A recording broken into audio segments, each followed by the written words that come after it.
Good evening, everyone. This is Dr. Schilling from Sequoia Health, bringing this week's Wednesday Wellness Minutes. And this week we're going to focus on prevention being the cure, which is a primary theme for our practice here as far as helping people understand that they can avoid a lot of pain and suffering and avoid diseases and things like that by preventing them in the first place.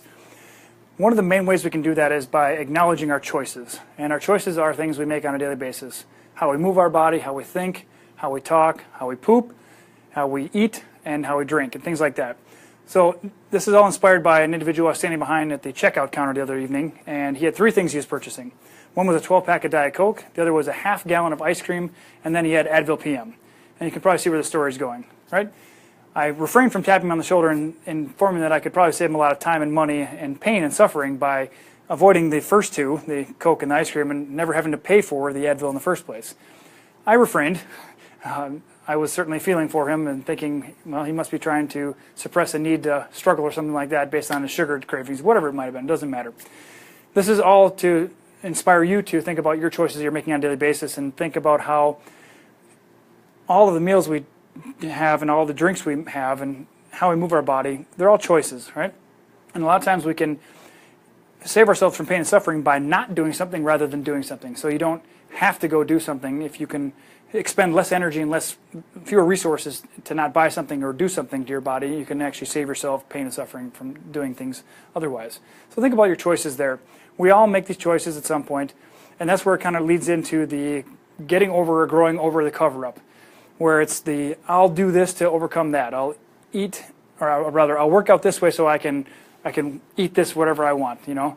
A colleague of mine was sharing a story that she was on the treadmill and watching the screen from the Food Network and all the delicious desserts they were having, and she was thinking, I'm going to go eat that afterward, and I'm doing this now so I can eat that later. But what she noticed was by the time she was done exercising, she didn't have the desire anymore. Her body had been filled up, her brain had been stimulated, so she didn't need the dopamine or the serotonin, whatever was going to be fulfilled by those sweets or whatever the treat was she was going to have afterward.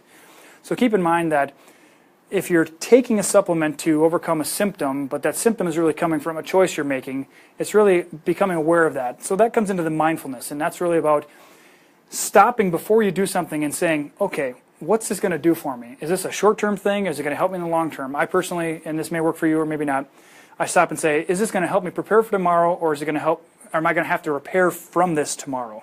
So is it going to really propel me to better health, vitality, energy, feeling better, producing more, whatever it might be, being better for my patients, or am I going to have to pick up the pieces tomorrow? That's just something simple that I do before I eat or drink or do anything, and I say to myself, okay, what's this choice going to do for me? So you can try to use that or something similar. It will help you just be more mindful, and those choices will become less random, and at the end of the day you'll be thinking, why do I feel so bad? And thinking back, oh shucks, I'm really disappointed about doing this or having eaten that or whatever it might be. That way you can make a decision at that point. I'm going to do this, and I'm aware of the consequences, and that's okay. But it's all about stopping and being mindful of those choices. The next point we really want to talk about is don't overstress yourself about this. If it seems overwhelming to start monitoring what you're eating or what you're thinking and things like that, because they're all important, start with this phrase. The journey of 1,000 miles starts with one step, and that can be I'm going to move myself differently, or I'm going to eat differently, or I'm going to think differently, or I'm going to pump different things into my consciousness that are going to help shift me on a different path. And that's what's been fundamental to my life and helping me help more people. I don't joke when I say I have to be the healthiest person in here, because if I'm not, then I'm going to miss some opportunity to help someone else fulfill or achieve one of their goals. So we can do that by diet. Of course, if you think about, we all eat between 3 and 5 meals a day. We're all lucky enough, if we're lucky, to work out once a day, to get our body moving in some way, shape, or form.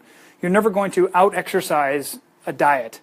You're never going to overcome eating a certain way by running on the treadmill or lifting a weight or whatever it might be, your HIIT training or whatever it could be.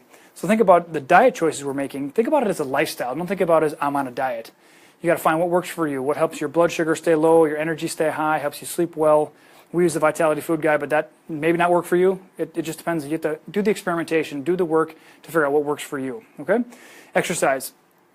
Just move your body. Walking is perfectly acceptable for the exercise you need. If you need to strengthen your bones or change your body composition, then you're going to want to incorporate some type of resistance training. But you can prevent a lot of weight gain by daily small choices, the little baby steps, baby bites from food, and exercise moderately versus trying to do a ton of stuff and overcome those incremental choices you've made with food and things over the time there.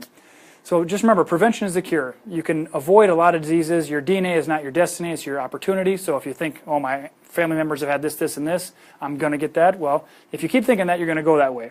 If you, however, decide that my DNA is my opportunity and I'm going to use my diet and lifestyle and what I'm thinking to shift me in a different direction, you can totally have a different course as far as your life goes. So just keep that in mind as you go through your day. Be more mindful of what you're doing. It's going to empower you to make better decisions, and you're going to feel better at the end of the day. And so please feel free to share your ideas with what we can do to enrich your lives, ideas that you want further explanation on, things that are unclear to you, whatever it might be. Keep in mind that prevention is the cure, and it's the best way to get the most out of life. We look forward to seeing you next week for the Wednesday Wellness Minutes.